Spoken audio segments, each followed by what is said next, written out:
discussion about the Sputnik moment that the president talked about. Do you agree with him? Do you feel, is this our moment?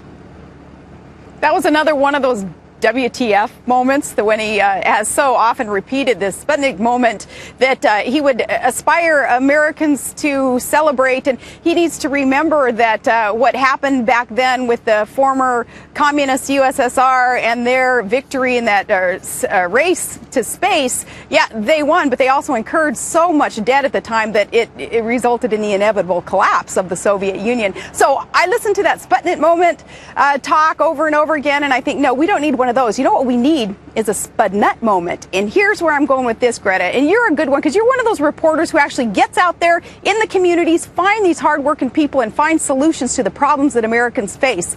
Well, the Sputnik shop in Richland, Washington. It's a bakery. It's a little coffee shop that's so successful. 60-some years, generation to generation, a family-owned business, not looking for government to bail them out and to make their decisions for them. It's just hardworking, patriotic Americans in this shop. We need more Sputnik moments in America. And I wish that President Obama would understand in that heartland of America what it is that really results in the solutions that we need to get this economy back on the right track. It's a shop like that. All right, Governor, let me ask you a personal question. I understand that Bristol Palin might have a new job. What's Bristol's new job? Well, speaking of Bristol, she's standing just a few feet away from me here as kind of my assistant today. Hard-working, independent young woman. She's doing a lot of things right now, and yet she has a job offer to do some reporting and hosting for a radio show. And not sure if she's going to take that one or one of the other job offers in front of her, but hard-working young woman, good example for some others.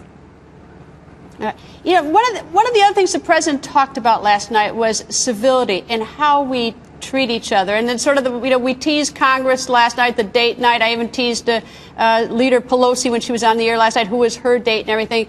Are we moving towards an era of more civility where we even treat politicians with a sense of fairness and decency, or was that just last night?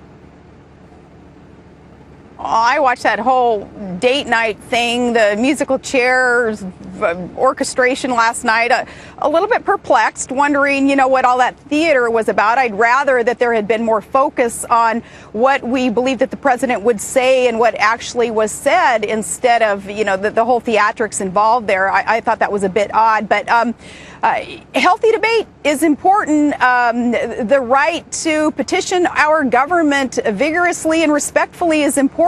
And civil, which means civility. I mean, it means being well-mannered. That's very important. But we can't underestimate Americans who are very passionate about finding solutions to the problems that we face. And if that involves some healthy, vigorous debate, then allow it to be so.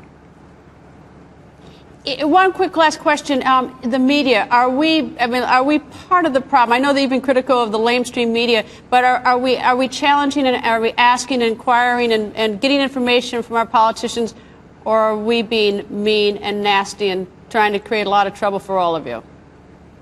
Oh, the media is definitely a major part of the problem if there's a problem of incivility in this nation, definitely, because so many in the media, the lamestream media, picking up on what goes viral with lies and innuendo and rumors that are out there in the blogosphere and elsewhere, for the lamestream media to pick up some of those things and run with it without getting facts, that perpetuates the problem that we have with some negative discourse in this country. So definitely the media is a big part of the problem, and I certainly would like to see a lot of that changed.